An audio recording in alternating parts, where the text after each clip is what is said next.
Hello hello সকলকে, কেমন আছো তোমরা সকলে? আমি তো অনেক ভালো আছি। তো দিনটা ছিল জামাই ষষ্ঠীর দিন সকালে আমি আমার মর্নিং ড্রিঙ্কসটা কমপ্লিট করে, মানে সকালে আমি একটু উষ্ণ গরম জলে লেবু খাই মাঝে মধ্যে ইচ্ছে হলে, তো ওটা খেয়ে দেন আমি মাটন বানাচ্ছি।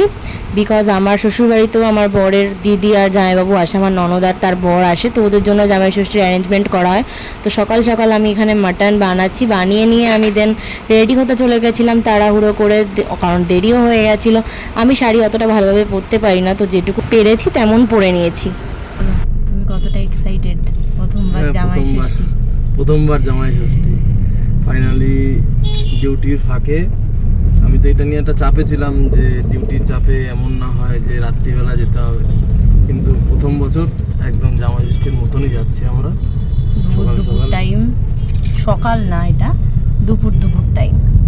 তো এখানে কিন্তু আমরা চলে এসেছি বাড়ির সামনেই, একদম নামছি বাড়ির সামনেই চলে এসেছি। সারা রাস্তায় এত গরম লাগছিল যে ভিডিওটা আর অনই করিনি, একদম বাড়িতে গিয়ে ভিডিওটা অন করেছি। তো আমরা এখানে ঘরে ঢুকে গেছি, আর ঢোকার সঙ্গে সঙ্গে আমাদেরকে ওয়েলকাম ড্রিঙ্কস দিয়ে ওয়েলকাম করা হয়েছে।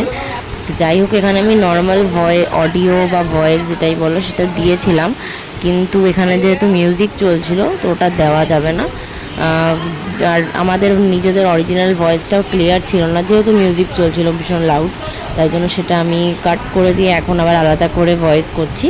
তো যাই হোক, এখানে আমরা বাড়িতে যখনই আসি না কেন বা বাড়ি থেকে বেরোই না কেন, মন্দিরে, আমাদের ঘরের ভেতর মন্দিরে প্রণাম করে নিই। দেন ওই যে দেখো আমার মা দাঁড়িয়ে রয়েছে।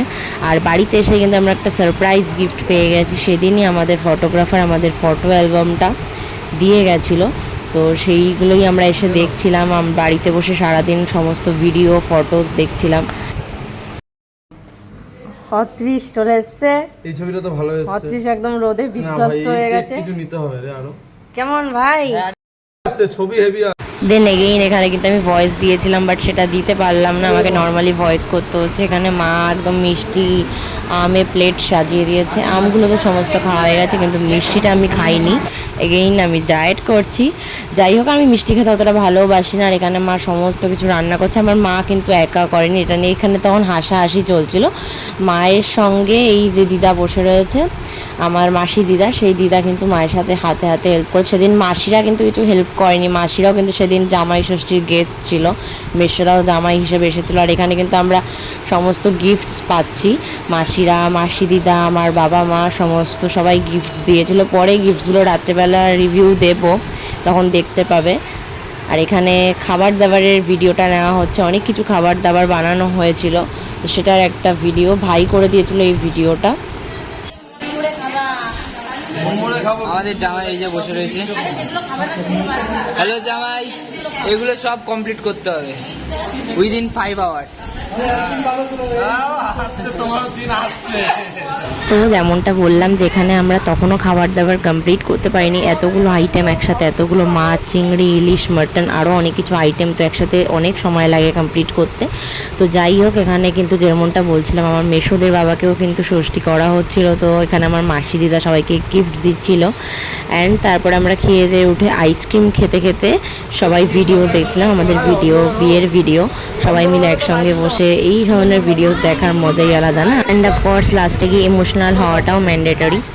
এই যে দীপকের নতুন জামা, এটা কে দিয়েছে? এটা সনমানি দিয়েছে। ভেতরের গেঞ্জিটা তো মা দিয়েছে, আর এটা আমার ছোট মাসি দিয়েছে। এবার পরেরটা পড়ো। এই যে সেকেন্ড ওয়ান, এই যে এটা হচ্ছে কি টুম্পা মানির দেওয়া, দেখি সামনে ঘোরো। এবার পরেরটা পড়ো। এই যে থার্ড নাম্বার, পরেরটা এখনো খুলছে দীপক, এত পিন লাগানো। প্যান্ট, ওপরে গেঞ্জি, আর ওই যে শার্টটা ছিল ভাইয়ের হাতে, এটা আমার বাবা দিয়েছে। এই দিদা দিয়েছে, হেভি লাগছে গেঞ্জিটা, খুব সুন্দর লাগছে টি শার্টটা। এটা আমাদের দিদা দিয়েছে, এই যে ওই মামাটারা দিয়েছে এই দিদা গিফট। এটা আমাকে ওই দিদারা দিয়েছে, এই শাড়িটা দিয়েছে, আর এই কুর্তিটা দিয়েছে টুম্পা মানি। আর এইটা আমার মা দিয়েছে, একটা ড্রেস গ্রিন কালারের, যখন পরবো তখন শেয়ার করবো। আর হচ্ছে গিয়ে সনমানি আমাকে একটা 500 টাকার নোট দিয়েছে, তো এই হলো গিয়ে গিফট। আইফোন কেনা হবে। অনেক গিফট হয়ে গেছে আজকের মতো। তারপরে আমরা সন্ধ্যের পর একটু ইকো পার্কের পিছনে গেছিলাম একটু হাঁটাচলা করতে ঘুরতে। ভাইয়ের রিকোয়েস্টে বেশ ভালো লেগেছিল কিন্তু ঘুরতে গিয়ে, বেশ সুন্দর ওয়েদার, মানে ওখানটাতে ছিল যেহেতু ঝিল পার না পাশে। আমরা সন্ধ্যাবেলা ইকো পার্কে ঢুকে গেছি কোনো রকম কোনো টিকিট ছাড়া, মানে ঢুকিনি, দরজা এই গেটটা খোলা ছিল পিছনের, জাস্ট একটুখানি ঢুকেছি, ঢুকে নিয়ে আবার বেরিয়ে যাচ্ছি। বন্ধুরা যারা ইকো পার্কের এইরকম সময় এসছো তারা কমেন্ট সেকশানে লিখো যে তোমাদের কীরকম লাগে এরকম টাইমে ঠিক ইকো পার্কে আসলে পরে।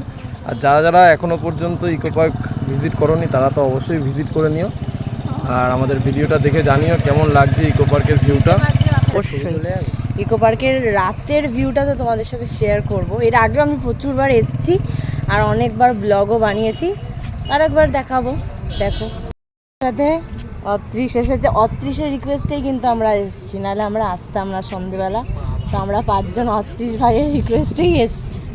খুব সুন্দর লাগে এই ঝিলের পাড়ে, অপূর্ব হাওয়া, অসাধারণ হাওয়া। আর ওই যে ভিতরে যে লাইটগুলো দেখাচ্ছে এটা ওই ভিতরে দুটো ধাবা রয়েছে, ধাবা একান্তে, আর একটা ধাবা ওইখানে যাওয়ার জন্য দিনের বেলা এখান থেকে স্টিমার যায়, স্টিমারে করেও যাওয়া যায়, আর নাহলে একটু সামনে এগিয়ে গিয়ে ওখান থেকে রাস্তা আছে, ওখান থেকেও যাওয়া যায়। খুব ভালো, ওখানের খাবার খুব ভালো হয়, আমরা এর আগে গিয়েছিলাম ওখানে।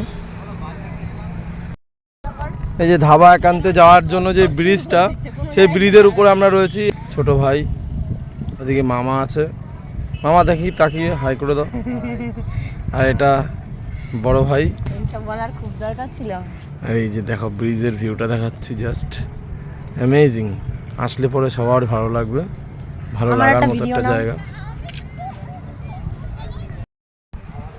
তো যারা ভাবছো লোকেশনটা কোথায়, হ্যাঁ লোকেশনটা একবার বলে দাও, লোকেশনটা কোথায় সবাইকে জানিয়ে দাও একবার। লোকেশনটা হচ্ছে কি ইকো পার্কের ভিতরে ক্যাফে একান্তে।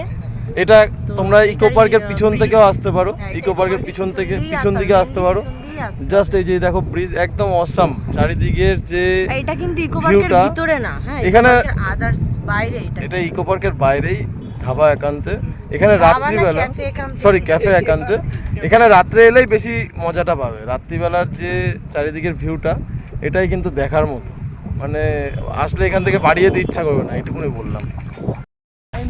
আমরা এখন বাড়ির দিকে যাচ্ছি, অনেক ঘোরাঘুরি করলাম কিন্তু সেরকম কিছু খাইনি, কারণ আজকে দুপুরে এত খাওয়া হয়ে গেছে। আর তোমরা সকালে যারা আমার ভিডিও দেখো তারা তো হয়তো জানো যে আমি জিম জয়েন করেছি। জিমের এখনও সেরকম কোনো ভিডিও আসেনি, বাট জয়েন তো করেছি, তাই হালকা ডায়েট তো চলছে। বাট আজকে কোনো ডায়েট করিনি, আজকে সব খেয়েছি, কিন্তু অনেক খাওয়া হয়ে গেছে তাই রাস্তায় বেরিয়ে সেরকম কিছু খেলাম না। তো হয়তো রাতে গিয়ে আবার ভিডিও অন করব, তো তখন আবার দেখা হবে। এখন বাড়ি যাই, অনেকটা রাতও হয়ে গেছে, এসছিলাম অনেক রাত করে, তো বাড়ি যাই। তো তারপরে কিন্তু এখানে বাড়ি যাওয়ার সময় ওয়েদারটা ভীষণ ভালো হয়েছিল, জোর জোর বৃষ্টি নেমে গেছিলো। আর আমরা ইকো পার্কে আসলেই বৃষ্টি নামে, তো সেইবারও সেরকম কথা মতো বৃষ্টি নেমে গেছে। তো যাই হোক, সবাইকে টাটা। আমি সেদিন রাতে এন্ড করতে ভুলে গেছিলাম।